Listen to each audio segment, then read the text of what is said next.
"If you provoke me like that again," warned the Mafia boss. She thought he was just her kind. "If you provoke me like that again with that shirt, I don't know if I'll continue being a gentleman." And those were the words he recited before my life turned upside down. I shouldn't be in the hallway. Not at midnight. Not in this nightgown.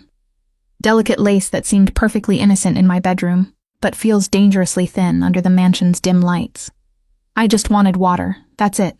Water, and maybe a midnight snack because my brain won't shut off long enough to sleep. But now I'm frozen 3 steps from the kitchen because he's here.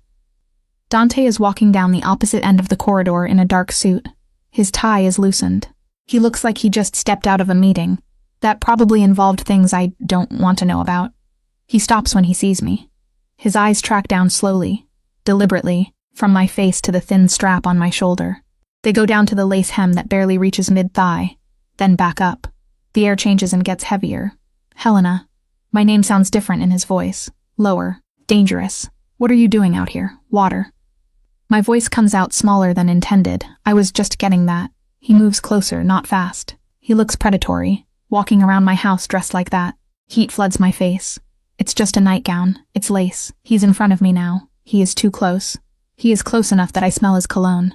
It smells of cedar and something darker. And it is practically transparent. It's not. I look down. Oh God, the hallway light is behind me. I didn't realize clearly. His hand comes up. I think he's going to touch me. But instead it lands on the wall beside my head, caging me. "And do you have any idea how many men are in this house right now?" "Your security team?" "Exactly." His other hand comes up. 2 fingers go under my chin, tilting my face up. "Men who work for me. Men who would never dare. But you're making it very difficult for them to remember that." My heart hammers against my ribs. "I'm sorry. I didn't mean." "Didn't mean what?" His eyes are so dark. "Didn't mean to walk around looking like that? Didn't mean to make me forget every rule I set for myself about you? I can't breathe." "What rules?" "The ones that say you're off limits. The rules that say you're here for Luca. I don't touch innocent girls who don't know what they're getting into. I'm not. I'm 20 years old exactly." His thumb brushes my jaw. 20. Young enough to be. He stops. His jaw clenches. Young enough that I should walk away right now. "But you're not walking away." "No." The word comes out rough. "I'm not." We stand there. His hand is on the wall, and his fingers are on my chin. My back is pressed against wallpaper that probably costs more than my tuition. "If you provoke me like this again." He pauses. The smile that crosses his face is brief and lethal. I don't know if I'll continue being a gentleman. My mouth goes dry, but I didn't do anything. Exactly the problem. He leans closer, his breath against my ear. "You don't have to do anything. You just exist in my space." And suddenly every rule I've lived by for 30 years stops making sense. "Dante, go back to your room, Helena." His voice is still low, but there is steel underneath now. "Before I do something we'll both regret." "Would you regret it?" The question hangs in the air. His eyes lock on mine. "No, that's the problem." Then he drops his hands and steps back. He creates distance I should be grateful for, but somehow I resent it. "Go." It is not a request. I go. But I feel his eyes on me the entire walk back to my room. And when I close the door and lean against it, my heart is still racing. One thought consumes me. What just happened? I can't sleep. Every time I close my eyes, I see him. I feel the ghost of his fingers on my chin. I hear his voice promising things he shouldn't promise. "If you provoke me like this again." I wasn't trying to provoke him. I was just getting water. But the way he looked at me makes my skin burn. He looked at me like I was something dangerous and desirable, and completely off limits. This is bad. This is so bad because I came here for a job. It is a simple tutoring job that pays absurdly well. It lets me stay in school. I came here to help a lonely teenager with his homework. I did not come for whatever this is with his very attractive, very dangerous older brother. I grab my phone. It is 3:47 in the morning. There is a text from my roommate Sophie. Sophie asks, "How is the fancy mansion? Met the hot boss yet?" I stare at the message. Met him? I just got cornered by him in a hallway while wearing see-through lace. But I can't type that. I can't admit that something shifted tonight. Instead, I write, "Yeah, he's intense." 3 dots appear immediately. Sophie texts, "Is it intense good or intense run?" I write, "I don't know yet." Sophie replies, "That's never a good sign. Laugh out loud, be careful. Rich guys are trouble." She has no idea how much trouble. Morning comes too fast. I drag myself to the kitchen at 7, which is Luca's breakfast time. I nearly drop the orange juice when Dante walks in. He's in running clothes. His t-shirt clings to shoulders that should be illegal. His hair is damp with sweat. He stops when he sees me. For one heartbeat, neither of us moves.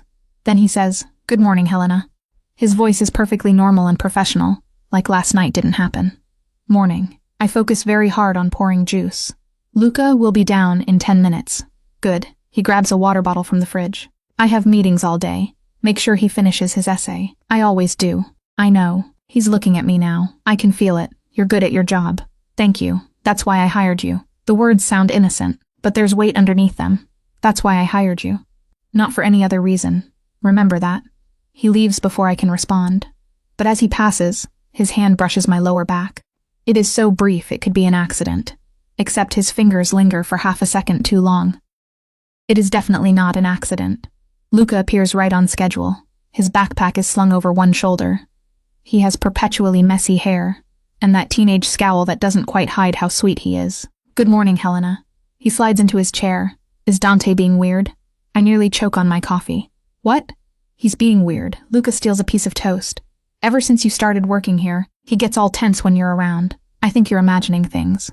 I'm not. He grins. He is 15 years old and far too perceptive.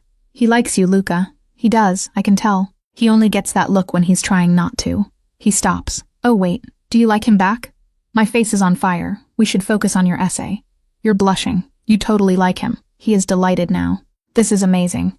Helena has a crush on my scary brother. He's not scary. I stop myself. I mean, I don't have a crush. He's my employer. He's 32, not dead. Luca polishes off the toast. And you're way better than those models he used to date. He dated models? Why did I ask that? Why do I care? Before, Luca shrugs, like 2 years ago. Then Dad died and he got all serious. He stopped dating. He stopped smiling. He just worked all the time. His voice drops. You make him smile, though. I've seen it. Something in my chest tightens. Luca, I'm here to help you. That's all. Sure. But his grin says he doesn't believe me. Whatever you say, Helena. The day passes in a blur of algebra and essay editing. I pretend I'm not constantly aware of every sound in the house. I keep wondering if Dante's back from his meetings. I wonder if he's thinking about last night. I wonder if I've completely lost my mind. At 6 p.m., I'm packing up my things when footsteps approach Luca's study. These are not Luca's footsteps. They are his. Dante appears in the doorway. He changed into dark jeans and a black sweater. He looks unfairly good for someone who's been in meetings all day. Luca finished his essay. Yes. It was sent to his teacher an hour ago. Good. He leans against the doorframe. Do you have dinner plans? My heart stutters. I know. Family dinner is at 7 p.m. You're joining us, I don't think. It wasn't a request, Helena. His smile is slight and dangerous.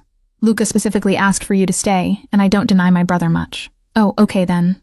Good. He straightens. And Helena? Yes. Wear whatever you want. His eyes hold mine. But maybe something less provocative than last night. Then he is gone. He leaves me standing there, with my face burning and my pulse racing. I have the terrible knowledge that I'm in way over my head, and the worst part is, I don't want to leave. Chapter 2. How I got here, 3 months earlier. I'm staring at an ad on my phone while eating ramen in an apartment so small I can touch both walls from my bed. Family seeks a responsible young woman. They need academic support and daily routine assistance for a teenage boy. Generous compensation is provided. Room and board are included if desired. The salary listed is wrong. It has to be wrong. Nobody pays that much for tutoring. It's probably a scam, Sophie says from her mattress on the floor. We're roommates in the loosest sense. We are 3 girls sharing a space meant for one, or it is a sex trafficking ring. That's cheerful. I'm serious. Rich people don't just hand out money like that. She scrolls her own phone, unless they want something weird. Maybe they just really care about education. Or maybe they want you to be the kid's stepmom. She waggles her eyebrows. It could be a sugar daddy situation. I throw a pillow at her, but later, alone, I call the number. A woman answers. She is professional and efficient. She asks about my qualifications. I list them. I am an education major on the dean's list, with tutoring experience and references from 3 professors. Can you start next week? She asks. Don't you want to interview me first? Mr. Valente reviewed your application. He is satisfied with your credentials, Mr. Valente. The name means nothing to me. What exactly would I be doing? Academic support for his 15-year-old brother. You will ensure homework completion and provide structure and routine. The boy lost his father recently and needs stability. My heart squeezes. I know what that's like. Losing a parent, needing someone, I'll do it. Excellent. A car will pick you up Monday at 9 a.m. A car? I can take the bus, Mr. Valente insists. The estate is outside the city, and it is not accessible by public transport. Estate? Oh, okay then. I hang up, stare at my ramen, and wonder what I just agreed to. Monday morning, a Blacktown car pulls up outside my building. Sophie watches from the window. If you disappear, I'm telling the police everything. You don't know anything. Exactly. I'll make stuff up. Very dramatic stuff. The driver is professional and silent. He opens the door without smiling. We drive for 40 minutes out of the city. We go into hills I've only seen in magazines, past houses that look like museums. Then we turn through iron gates, and I see it. The mansion is white stone with 3 stories. It has columns like something from a movie. The gardens probably have their own gardening staff. Holy hell, I breathe. The driver's lips twitch.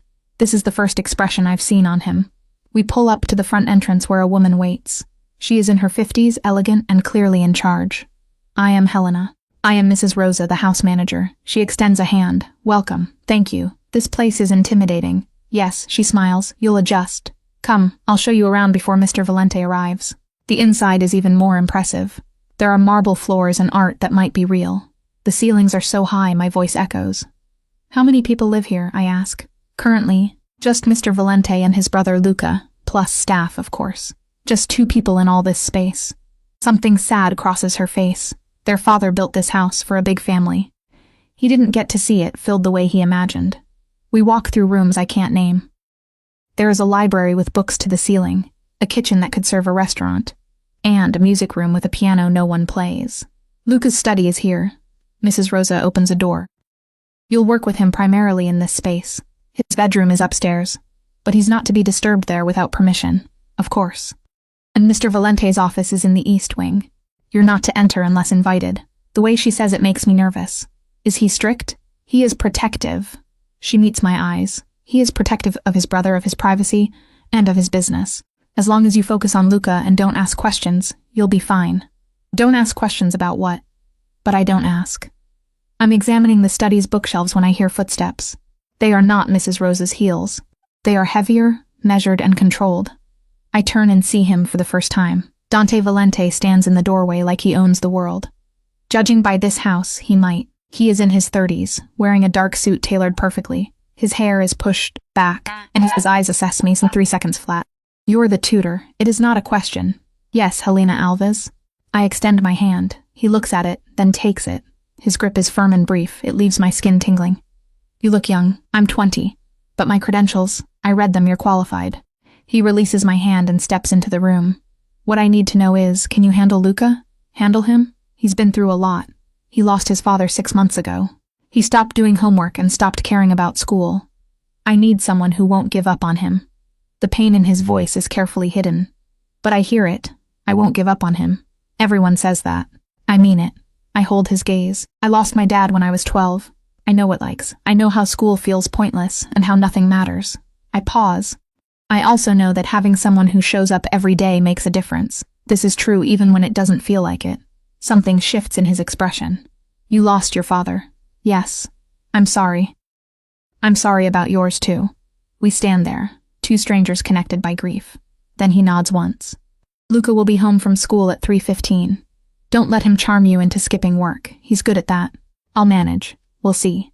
He moves toward the door, then pauses. Mrs. Rosa will handle your contract. Room and board are included if you want them. It saves commute time, he says.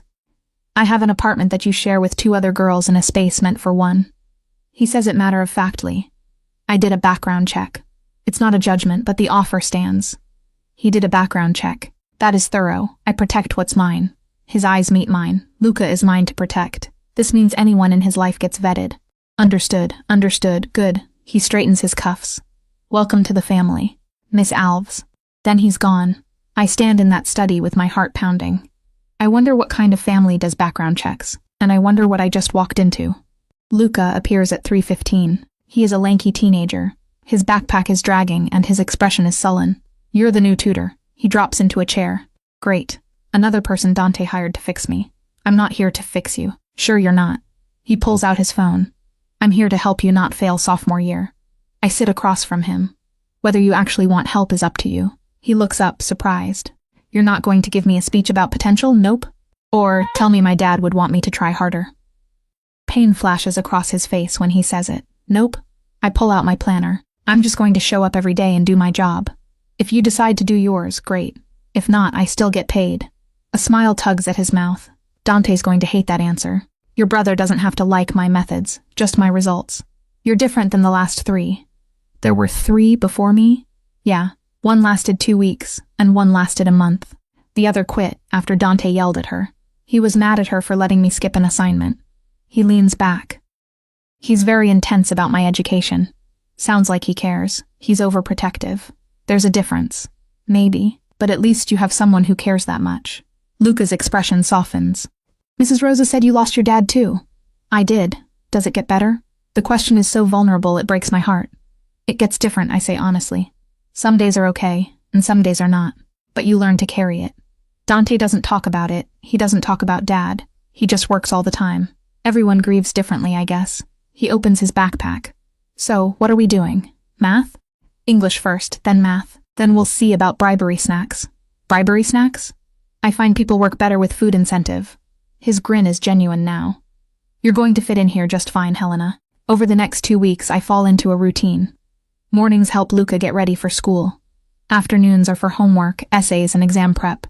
Evenings are for dinner with Luca and sometimes Dante. Then I go back to my tiny apartment. I don't take the room and board offer, not yet. It feels too permanent. It feels too much like admitting this is more than a job, but I notice things. I see how Dante comes home at odd hours. I see how men in suits have hushed conversations in hallways. I see how everyone seems slightly afraid of him, except Mrs. Rosa and Luca. What exactly does your brother do? I ask Luca one afternoon. Business. What kind of business? The kind where you don't ask questions. He doesn't look up from his math. Trust me, it's easier that way. I should probably be worried. I should probably recognize red flags. But Luca needs me. And there is something about Dante. He checks on his brother every night. His voice softens when he says Luca's name. This makes me think he's not all dangerous. Maybe he's just damaged. And maybe I'm an idiot for thinking I can tell the difference. 3 weeks in, I'm staying late to help Luca finish a project. It is almost midnight when we're done. You should sleep over, Luca says. It is too late to drive back. I'll be fine, Luca. It is midnight in a city you don't know well. He crosses his arms. Dante would kill me if something happened to you on the way home. Your brother barely knows I exist. He notices everything about you. The words land strange. What? Nothing. Luca grins. Just stay. The guest room is nicer than your apartment anyway. He's not wrong, so I stay. Mrs. Rosa gives me pajamas. They are silk, expensive, and definitely not mine. And that is how I end up walking down the hallway at midnight. I wear a nightgown that seemed fine until Dante appeared. It seemed fine until everything changed. It seemed fine until I realized this job was never going to be simple. Chapter 3. The innocent versus the ice. After the hallway incident, everything changes.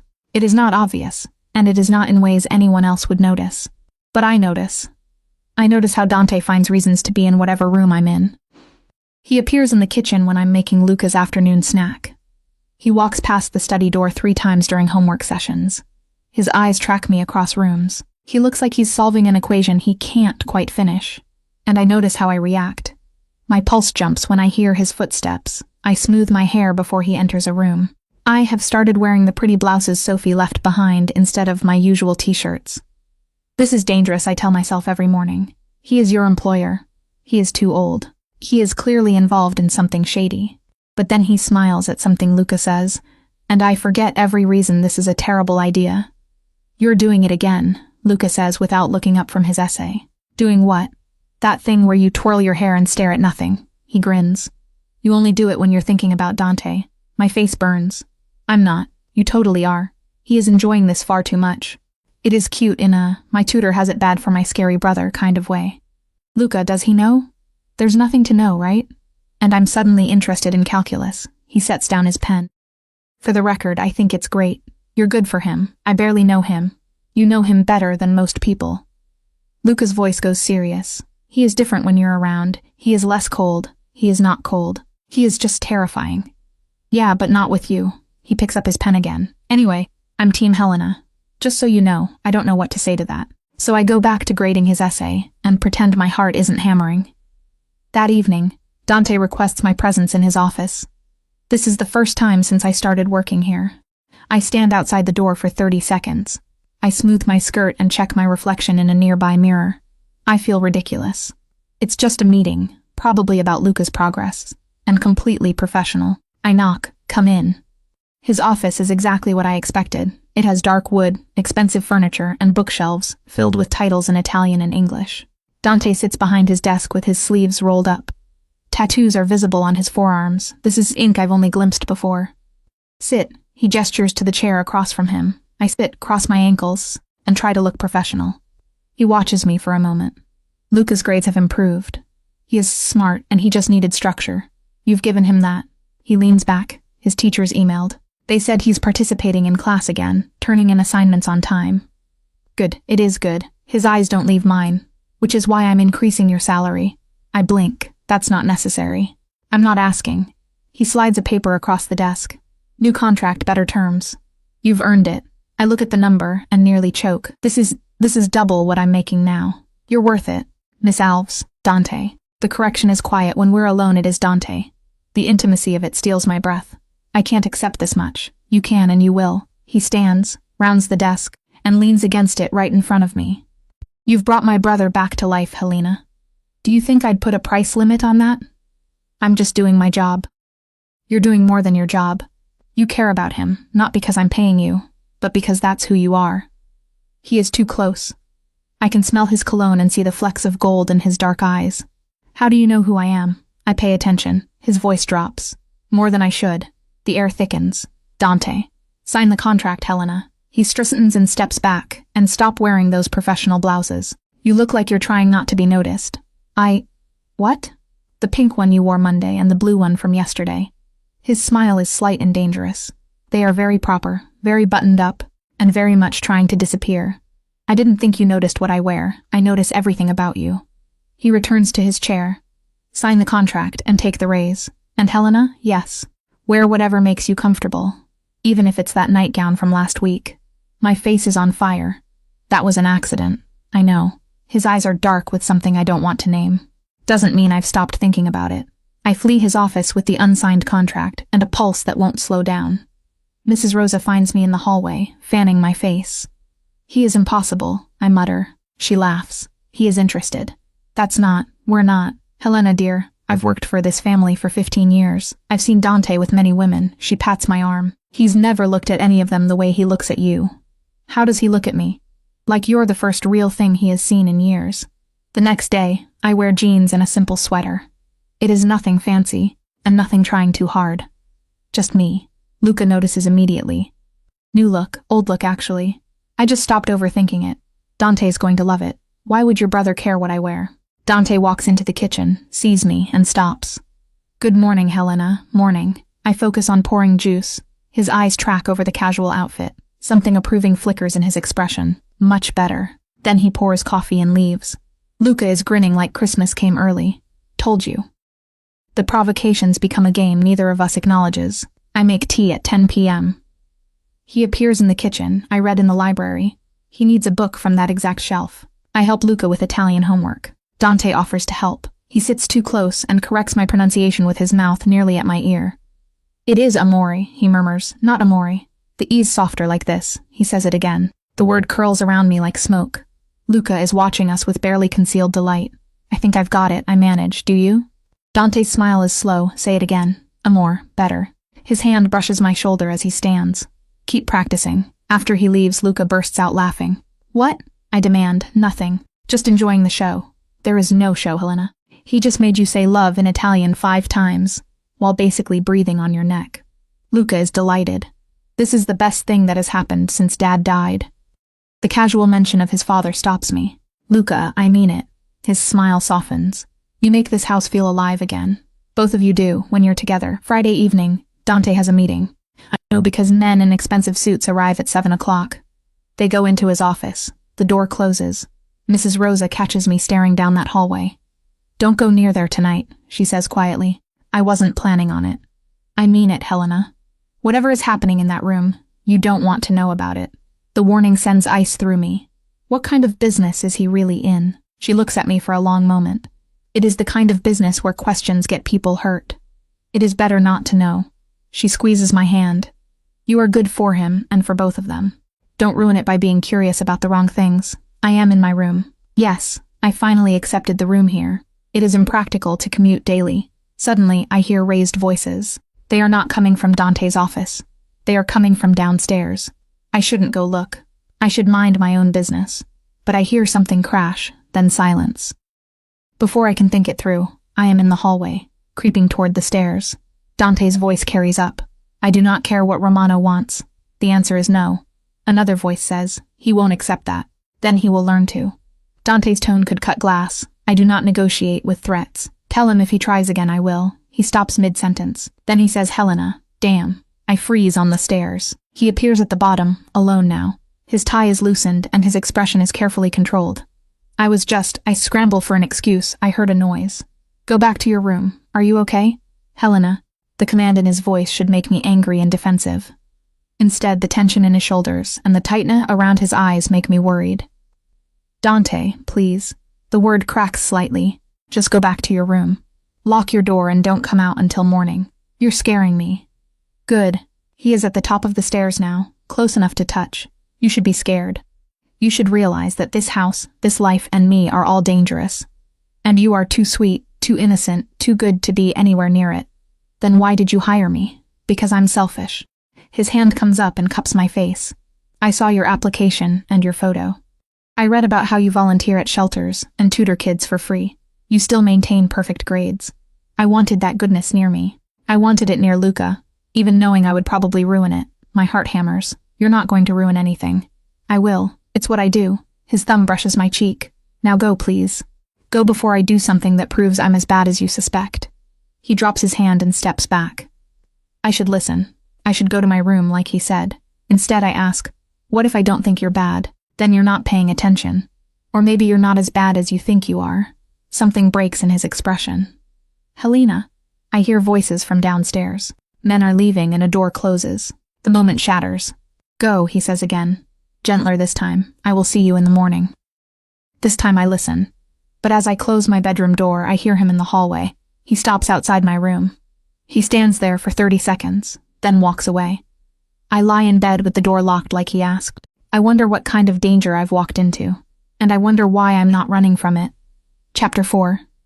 Discovering the truth. I don't sleep well. Every time I drift off, I hear his voice saying, you should be scared. But I'm not scared of Dante, not really. I'm scared of how much I want to understand him. I want to know what puts that tension in his shoulders and that darkness in his eyes. Morning comes too early. I drag myself to the kitchen at 7 o'clock, expecting the usual quiet. Instead, I find Mrs. Rosa cleaning up broken glass. What happened? She startles. Nothing, just an accident. But there is too much glass. There is a dark stain on the marble that looks like blood. Mrs. Rosa? It is handled, dear. Her voice is firm. Why don't you take your coffee upstairs? Luca won't be down for another hour. He had a rough night. Is he okay? He is fine, just some nightmares. She meets my eyes. The anniversary of his father's death is next week. It is always hard. My chest tightens. I didn't know. Now you do. Be gentle with him and with Dante. They both handle grief differently. She is dismissing me politely but firmly. I take my coffee and leave. But I can't shake the feeling that the broken glass has nothing to do with accidents. Luca appears at 9, looking exhausted. Rough night? I ask gently. He shrugs. Bad dreams, no big deal. Want to talk about it? Not really. He opens his math book. Can we just work? So, we work in silence mostly. I don't push. Around 11, Dante appears in the doorway. He looks worse than Luca, like he hasn't slept at all. His shirt is wrinkled, his hair is pushed back too many times, and there are dark circles under his eyes. Luca, go take a break. It is not a suggestion. Luca glances between us. Helena didn't do anything. I know, I need to talk to her. 10 minutes. Luca leaves reluctantly. Dante closes the door behind him. The air changes immediately. I owe you an explanation, he says. You don't owe me anything. I do. You live in this house. You deserve to know what you're in the middle of. He sits in Luca's vacated chair and looks at me directly. What do you know about my family? That your father died, that you run some kind of business, and that people are afraid of you. People should be afraid of me, he says it matter-of-factly. My father built an empire, import, export investments. It was all legitimate on paper, and off paper? His smile is humorless. Off paper, we are the reason certain goods move through this city without interference. We are the reason certain businesses pay for protection. We are the reason people like Romano from last night think they can make demands. My mouth goes dry. You are mob, mafia? Organized crime, pick your term. He leans back. My father wanted to go legitimate. He spent 20 years building legal fronts. He was almost there when he died. How did he die? It was a car accident officially. His jaw clenches. We both know it wasn't an accident. The pieces are clicking together. The guards, the late-night meetings, and the way everyone moves carefully around him. So you inherited everything. You inherited the legal businesses, the illegal ones, the enemies, and the responsibilities. He runs a hand through his hair. I've been trying to finish what he started and get out clean. But men like Romano don't want out. They want control. And last night, Romano wanted me to expand operations. He wants to use our legitimate shipping to move his products. Dante's eyes are hard. I refused. Things got heated. One of his men got aggressive. I broke his hand. That explains the blood in the kitchen. You could have been hurt. I wasn't, and I won't be. He leans forward. But you need to understand something, Helena. This is who I am. This is what I am. The nice brother who checks on Luca at night, and the man who increases your salary. That is real. But so is the man who breaks hands when threatened, and who has people killed when necessary. My stomach twists. Have you killed people? He does not flinch from the question. Yes. I should run. I should pack my things and leave immediately. But all I can think is how he looks at Luca, and how gentle his hands were on my face last night. Why are you telling me this? Because you deserve the truth. His voice drops. And because I'm falling for you, you need to know exactly what you'd be getting into before that goes any further. The world stops. You are what? Falling for you. He says it like a confession. I have been since the moment you walked into this house, and refused to be impressed by any of it. Since you made Luca laugh for the first time in 6 months. Since you looked at me like I was human instead of dangerous. You are dangerous. I know. That is why you should leave. He stands. I'll pay out your contract, give you references, and help you find another job. But staying here near me when you know what I am? That is a choice you need to make with filmation. And if I stay, something dark and hungry flashes in his eyes, then you are mine completely. I don't do casual, Helena. I don't do halfway. If you stay knowing what I am, I'll take that as permission. I will pursue what has been building between us. My heart races. That is a lot of pressure. It is honesty. He moves closer. I've spent 3 months trying to be appropriate. I tried to keep my distance, and tried to pretend I don't think about you constantly. His hand comes up and touches my face, but I'm done pretending, so decide. Stay and be mine, or leave and be safe. That is not a fair choice. Life is not fair, Piccola. The endearment rolls off his tongue. But the choice is yours. He drops his hand and leaves the room. I am left sitting in the study with my mind spinning, trying to process everything. Dante Valente is in the mob. Dante Valente has killed people. Dante Valente is falling for me. I find Luca in the garden throwing rocks at the fountain. He told you? It is not a question. Yeah, and you're freaked out a little. But you're not leaving. I look at him. How do you know? If you were leaving, you'd already be packing. He throws another rock. For what it's worth, he is not a monster. He said he has killed people to protect this family, to protect me. Luca's voice is fierce. When Dad died, people came after us. They thought we'd be easy targets. Dante made sure they understood we weren't by killing them. He did what was necessary. He finally looks at me. I know it's scary. I know it's not normal. But he's the best man I know. He's been dead inside since Dad died, until you showed up. Luca, I'm not saying stay because of me. I'm saying stay because I've seen the way you look at him, and it's the same way he looks at you. He picks up another rock. You're good for each other, even if the circumstances are insane. That night, I lie in bed staring at the ceiling. I should leave. Any rational person would leave. But I keep thinking about the way Dante checks on Luca every night. I think he increased my salary because I helped his brother. I think of the gentleness in his hands, despite the violence they are capable of. I think of the way he gave me a choice instead of hiding the truth. Around midnight, I hear footsteps in the hallway. They stop outside my door. I know it's him. I know he's standing there, probably wondering what I've decided. Before I can overthink it, I open the door. He's there in pajama pants and a t-shirt. He looks exhausted and vulnerable. Nothing like a mob boss. I can't sleep, he admits. I keep wondering if you'll be here in the morning. I'm not leaving. Something breaks in his expression. Helena. I'm not saying I'm okay with everything, or that I understand it, but I'm not leaving. I step closer. You gave me the truth, and the least I can do is give you honesty back. I'm scared of this, of you, and of what I'm feeling, but I'm staying anyway. Why? Because under all the danger and violence and mob stuff, I see you. I see the real you, and that's who I'm choosing. He closes his eyes briefly. You are either very brave or very stupid. Probably both. His laugh is rough. Can I hold you, just for a minute? I need to know this is real. I step into his arms. He holds me like I am precious, like I might disappear. I don't deserve you, he whispers into my hair. Maybe not, but you've got me anyway. We stand there in the hallway wrapped around each other, and I make my choice. It is not because it is safe. It is because sometimes the most dangerous thing is also the most real. Chapter 5. The games begin. After that night in the hallway, something shifts. Dante stops pretending he is not pursuing me, and I stop pretending I don't want him to.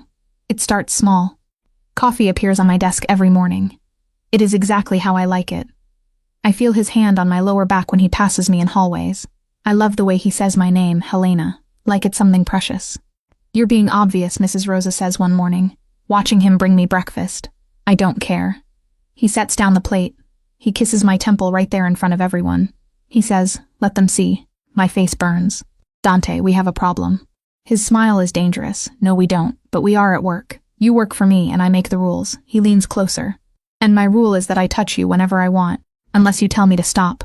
I didn't say stop. Exactly. He leaves me flustered and warm. I am completely unable to focus on Luca's algebra.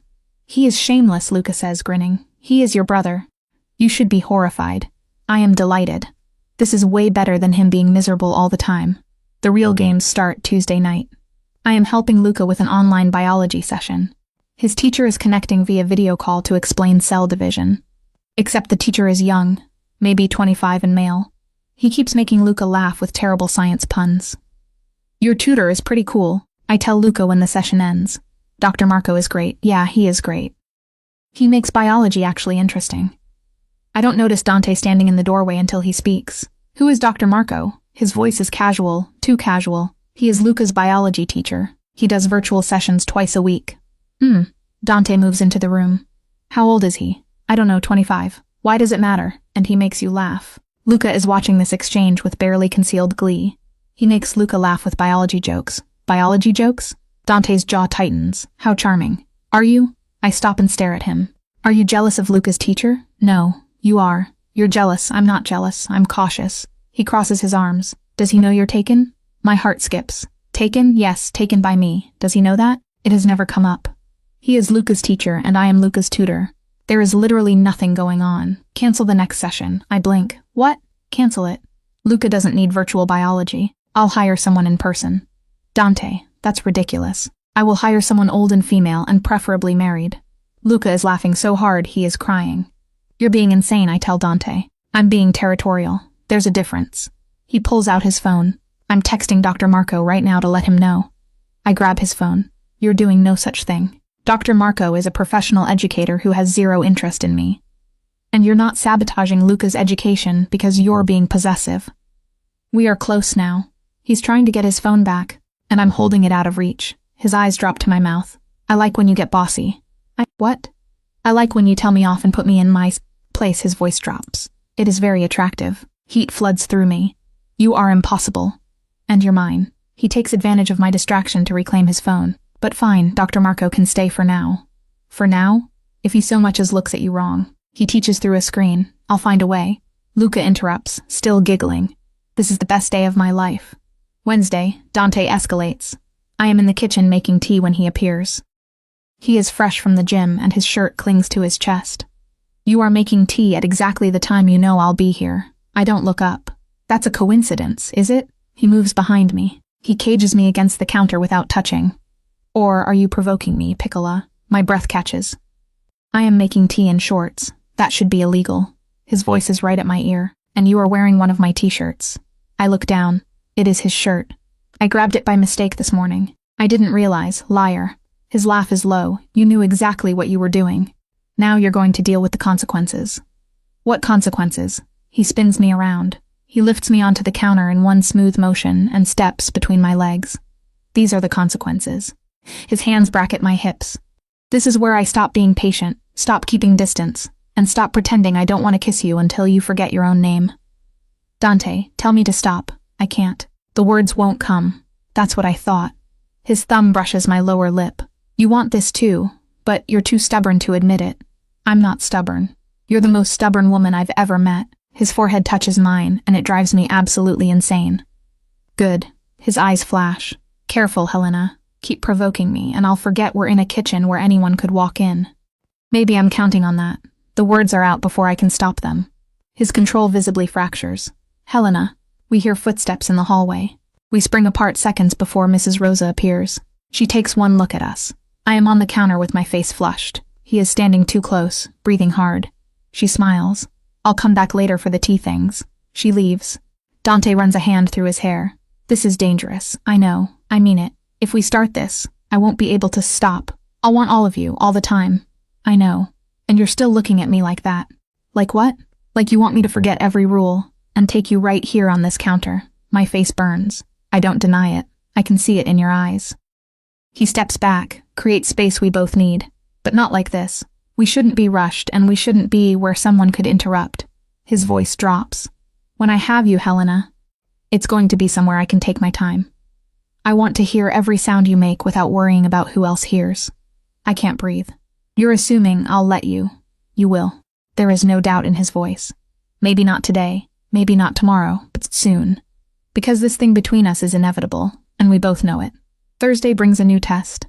A woman appears at dinner. She is in her late 30s, stunning, and clearly familiar with the house. Dante. She kisses both his cheeks Italian style. It has been too long. Isabella. He is polite but distant. What brings you here? I have business in the city. I thought I'd stop by. Her eyes find me. And who is this? This is Helena. She is Luca's tutor. She says it like it's quaint. How wholesome. I bristle instantly. Isabella works in our Milan office, Dante explains. She is here for a few days. She is staying in the guest house. Isabella smiles at me. I hope we'll get to know each other. Over dinner, she monopolizes Dante's attention. She speaks Italian and references people and places I don't know. She makes it clear she belongs in his world and I do not. She is awful, Luca whispers. She is fine. She is trying to make you jealous. And it's working. He's right. I hate how right he is. After dinner, I escape to the library. I am curled up with a book I'm not reading when Dante finds me. You left early. I didn't want to intrude on your reunion. He sits beside me. Jealous? No, liar. His smile is soft. Isabella is a business associate, nothing more. She seems to think differently. I don't care what she thinks. I care what you think. He takes the book from my hands. Look at me, Helena. I do. There is no one else. There hasn't been anyone since you walked into this house, and there won't be anyone after. His hand cups my face. You are it for me, understand? You barely know me. I know enough. I know you make tea at midnight because you can't sleep. I know you volunteer at shelters on Sundays. I know you cry at animal videos and laugh at terrible puns. I know you're brave enough to stay with a man who told you he has killed people. His voice roughens. I know you're everything I don't deserve. You are everything I want anyway. Dante, tell me you feel it too. This thing between us. I feel it, I whisper. I'm terrified of it, but I feel it. Good. He kisses my forehead. Now come back to dinner. Show Isabella exactly who you are to me, and who am I? Mine. He pulls me to my feet. In every way that matters, you are already mine. We return to the dining room, hand in hand. Isabella's smile tightens when she sees us. Ah, there you are. I was just telling Luca about Milan. Helena and I are together, Dante announces. He is casual and final. In case that wasn't clear. Isabella's expression frees, I see. Good. Then we won't have any confusion during your stay. He pulls out my chair. Helena, sit. I want to hear about your day. Luca is grinning like he won the lottery. Isabella makes polite conversation for another 20 minutes. Then she excuses herself. After she leaves, Dante's hand finds mine under the table. Thank you, I say quietly. For what? For claiming me in front of her. I wasn't claiming you, Piccola. His thumb strokes my knuckles. I was stating facts. You are mine, and you have been since that night in the hallway. Maybe even before. You are very sure of yourself. I'm sure of us. He lifts my hand and kisses my knuckles. The question is, are you? Am I? I am sitting here in his dining room with his hand in mine. Luca is watching us with hope in his eyes. Yes, I am sure, I say. His smile could light the city. Then let the games end, Helena, and let the real thing begin. Chapter 6. When innocence faces danger. The real thing, as it turns out, is terrifying. This is because Dante doesn't do halfway, and doesn't do casual. When he decides I'm his, it is absolute. On Friday morning, the entire staff knows. I can see it in their smiles, the way they step aside when we walk through hallways together. You are making it very obvious, I tell him over breakfast. Good. His hand rests on my lower back, possessive. Let everyone know. Your business associates might not approve. I do not care what they approve. He leans close, his voice dropping. The only approval I care about is yours, and you are not running. So, I am not hiding. Luca makes gagging noises. You two are gross. You were literally rooting for this, I point out. I was rooting for romance, not whatever PDA nightmare this has become. But he is grinning. That afternoon, everything changes. I am in Luca's study grading essays when I hear shouting from Dante's office. It is not unusual. He has heated business calls. But this is different, angrier, and more dangerous. Then something crashes. Luca looks up from his homework. That is not good. Should we stay here? When he is like this, it is better to stay away. The door to the study flies open. Dante stands there, fury radiating from every line of his body. His tie is gone, his shirt is partially unbuttoned, and his knuckles are bleeding. Out, he tells Luca. Luca grabs his stuff and leaves, shooting me a worried look. I stand.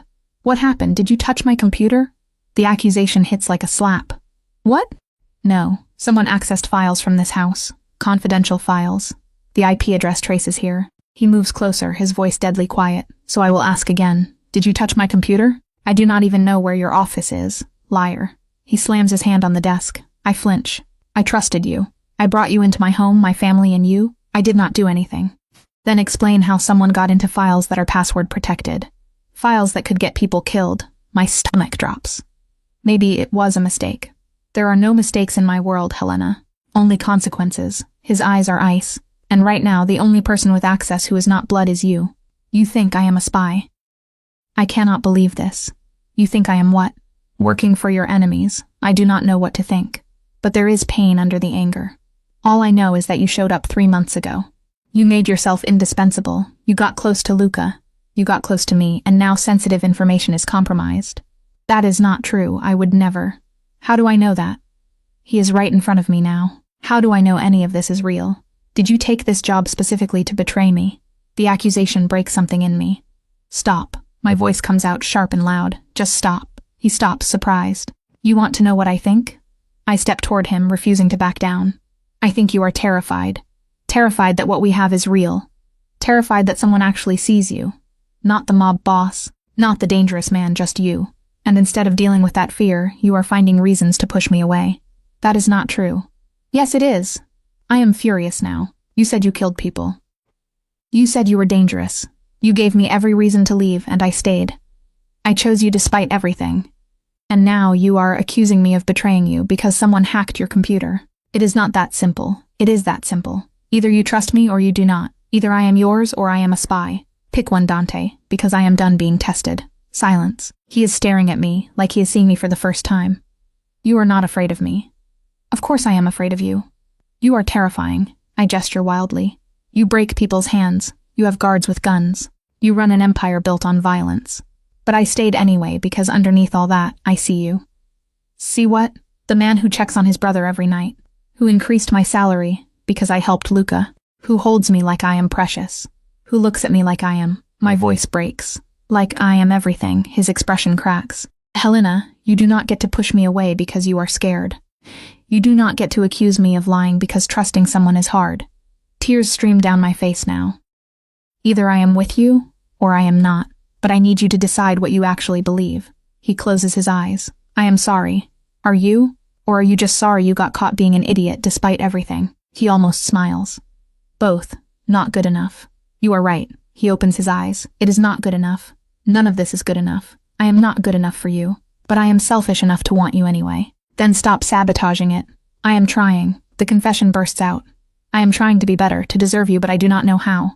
All I know is violence and control. He stops, running his hands through his hair. And you, I know you, and it terrifies me how much I need you. The anger drains out of me, because under his fury is fear, raw, vulnerable, and completely genuine. I did not touch your computer, I say quietly. I would never betray you or Luca or this family. I know, his voice is rough. I knew it the second I accused you. But I had to be sure. He looks away. My father died because someone close to him betrayed him, gave information to his enemies. I watched him bleed out because someone he trusted sold him out. Oh God, Dante. So when I saw that breach, all I could think was, not again, not Luca, not you. I cannot lose anyone else. He finally meets my eyes. I am sorry for accusing you, for doubting you, for being exactly the monster you should run from. I step closer. You are not a monster. I am. You just have not fully seen it yet. I have seen enough. My hand touches his face. I have seen you angry, dangerous, and violent, and I am still here, still choosing you. Why? The word is almost broken. Why would you choose this? Why choose me? Because when Dad died, I learned something about grief. I force him to look at me. It does not make you weak. It makes you human. And all that fear you are carrying about losing people, about trusting wrong, that is not weakness either. It is love. Love. He says it like he does not believe in the word. Yes, love. You love Luca so much it terrifies you. And maybe, I take a breath. Maybe you are starting to love me too, and that is even more terrifying. His hands come up, framing my face. Not starting to, Helena. My heart stops. What? I am not starting to love you. His eyes are dark, intense. I already do, completely, terrifyingly. The kind of love that makes me check your room at night to make sure you are breathing. The kind that makes me want to murder anyone who looks at you wrong. The kind that made me accuse you of betrayal, because the thought of you leaving destroys me. I cannot breathe. Dante, I love you. He says it like a vow, and it is the most dangerous thing I have ever done. Because loving you means you have the power to destroy me, and I am giving you that power anyway. Tears stream down my face. You idiot. He almost smiles. I know. You cannot accuse me of being a spy and then tell me you love me. I can. I just did. His thumbs wipe away my tears. I am doing this all wrong, aren't I? So wrong. Will you forgive me anyway? I should make him work for it. I should stay angry longer. But the vulnerability in his eyes breaks me. Only if you promise to trust me. Really trust me. I promise. No more tests. No more doubts. He leans his forehead against mine. You are mine and I am yours, and that is the only truth that matters. Say it again. You are mine. No, the other part. His smile is soft, real. I love you, Helena. So much it scares me. I love you too. The confession feels like jumping off a cliff. Even when you are being impossible, especially when I am being impossible. He kisses me then, soft, desperate, and full of apology. When we break apart, both breathless, he whispers. For the record, it was Isabella who tried to access the files. We caught her 30 minutes ago. I pull back. What? She was working for Romano. She thought she could seduce me and get information. His jaw clenches. Dealt with. Dealt with how? Do not ask questions you do not want answered. But his voice gentles. She is alive. Just encouraged to leave the country permanently. I should be horrified. Instead, all I feel is relief that he trusts me. I am sorry I accused you first, he says. You were protecting your family. You are my family now. He pulls me close. You and Luca. That is it. That is everything. We are still holding each other when Luca appears in the doorway. Are you two done fighting? He looks worried. We are done, Dante says. Good, because fighting is stupid. You are obviously in love. Just admit it and move on. I laugh despite myself. We just did, finally. Luca grins. So, does this mean Helena is staying forever? Dante looks at me. Is she? The question hangs in the air. Forever with a man who runs a criminal empire, who kills people, who just accused me of betrayal an hour ago. Forever in a world of danger, violence, and constant threats. But also forever with a man who loves his brother fiercely, who looks at me like I am his salvation, who just gave me his heart, despite knowing I could destroy him. Yes, I say, and I am staying forever. Dante's smile could light the world, and Luca cheers like his team just won the championship. Chapter 7. The first night after the library confrontation, something fundamental changes. The walls are down. The games are over. What is left is just us, raw, real, and terrifying. That night, Luca goes to bed early, suspiciously early, with a grin that says he knows exactly what he is doing. Subtle, I tell him. I am a teenager. Subtlety is not my thing. He hugs me. Good night. He whispers, do not hurt him. He acts tough, but he is fragile when it comes to you. I will not.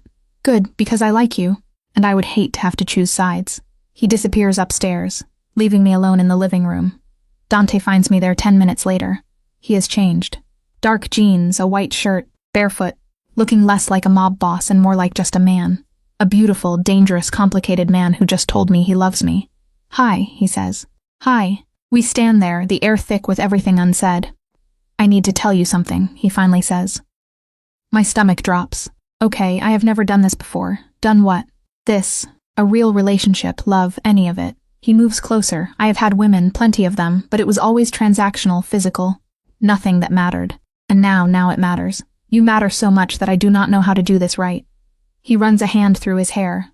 I want you, Helena. God, I want you. But I need you to know this is not just physical for me. It is everything. My heart hammers. It is everything for me, too. Yeah. He closes the distance between us. Then can I take you upstairs? Not to force you. I mean only if you want, but just to be with you properly, without worrying about Luca walking in or staff interrupting. Yes. Relief floods his expression. Yes. Yes, Dante, take me upstairs. His room is different than I imagined. Simpler, less ostentatious. Dark walls, minimal furniture, books stacked on the nightstand, and a photo of him, Luca, and their father on the dresser. It is not much, he says, suddenly uncertain. It is perfect. It is you. He locks the door, not in a controlling way, just creating privacy and safety. Then he turns to me, and the air changes completely. Come here. His voice is low, commanding, but gentle. I move to him, his hands frame my face.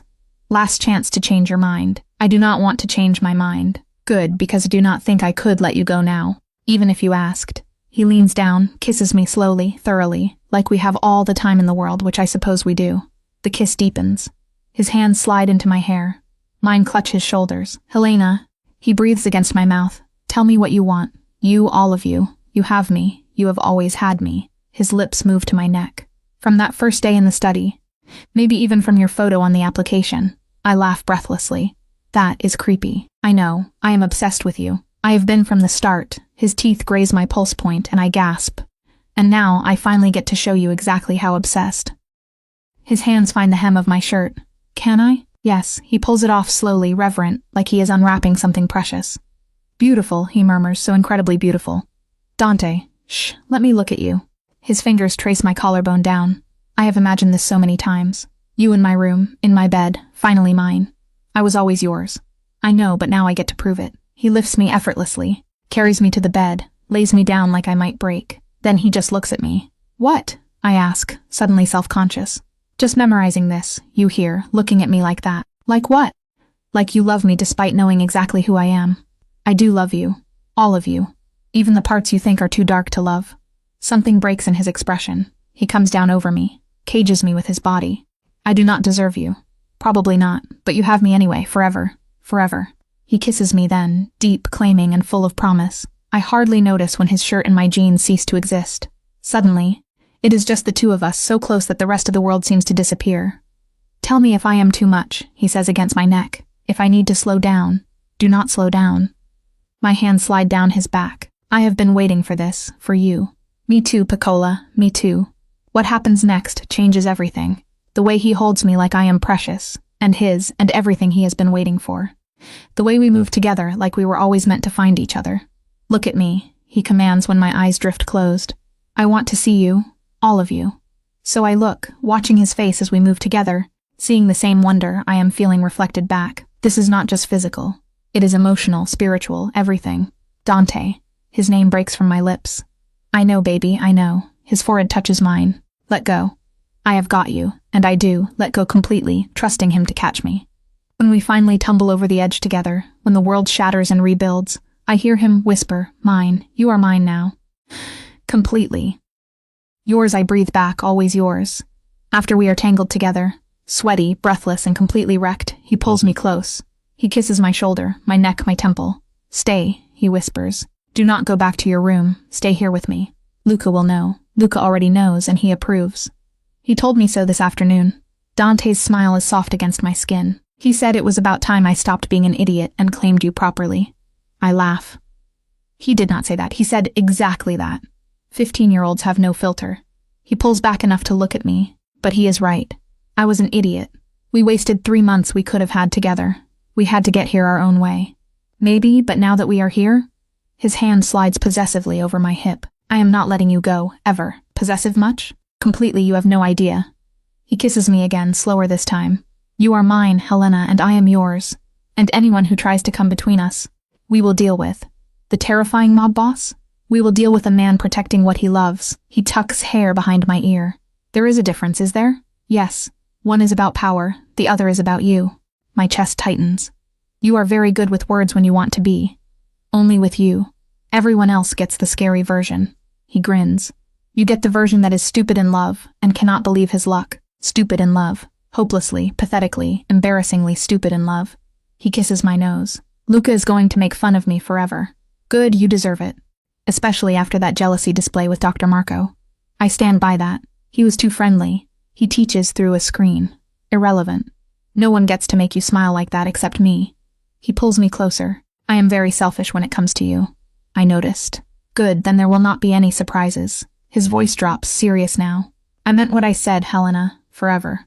You and me building something real. Even with everything that comes with your world? Especially with that, because you are the reason I want out of that world. You are the reason I am finishing what my father started. He touches my face. I want to give you a life that is safe and normal, where you do not have to worry about enemies or threats. Dante, I stop him. I am not asking you to change who you are. I want to change for you, for us. His eyes are fierce. I want to be the man you deserve. You already are, liar, but I love that you believe it. We lie there in comfortable silence, his fingers tracing patterns on my skin, my head on his chest, hearts finally in sync. Helena, remember that night in the hallway when I said if you provoked me again, I would not be a gentleman? I smile against his skin. I remember. I wasn't lying, but I was wrong about one thing. What is that? I said I would not be a gentleman. His arms tighten around me. Turns out with you, I want to be everything, gentleman, protector, lover, husband. He stops. Eventually, if you will have me. My breath catches. Dante. Not tonight, not tomorrow, but someday. He tilts my face up. Someday I am putting a ring on your finger and making sure the whole world knows you are mine. Okay, yeah. I kiss him softly. Someday, when we are ready. I am ready now. But I will wait. He grins. I am trying to be less impulsive. How am I doing? Terribly. Good, wouldn't want you to get bored. I wake up in his arms as dawn breaks. He is already awake, watching me. Creepy. I mumble. I cannot help it. You are prettier than the sunrise. Definitely still half asleep if you are saying things like that. I am wide awake and I mean it. He kisses my forehead. Good morning, amore mio. What does that mean? My love. He smiles. You are my love, Helena, and I am going to spend every morning reminding you. That is very sweet, but I need coffee. Already brewing, I have a system. He pulls me closer. But first, I need 5 more minutes of this. You in my bed, where you belong. 5 minutes and then coffee. Deal. But 5 minutes turns into 10, then 20. Because being wrapped in Dante Valente's arms, watching the sun rise over the city, knowing that everything changed and nothing can change it back, that is worth more than coffee. That is worth everything. When we finally make it downstairs, Luca is at the kitchen table with the biggest grin I have ever seen. Morning, lovebirds. I blush crimson. Dante just laughs. Morning, fratellino. So, Luca looks between us. Is this official? Are you two finally together? Yes, Dante says firmly. Helena is mine, and I am hers. Any questions? Just one. Luca's grin widens. Does this mean she is moving into your room permanently? Because I already claimed her old room for a gaming setup. Luca, I protest. What? You are not using it anymore. He shrugs. Might as well make it useful. Dante pulls me against his side. He has a point. You are both impossible, and you love us anyway. Luca says he's right, and I do. This strange, dangerous, beautiful family that somehow became mine. And as Dante kisses my tea,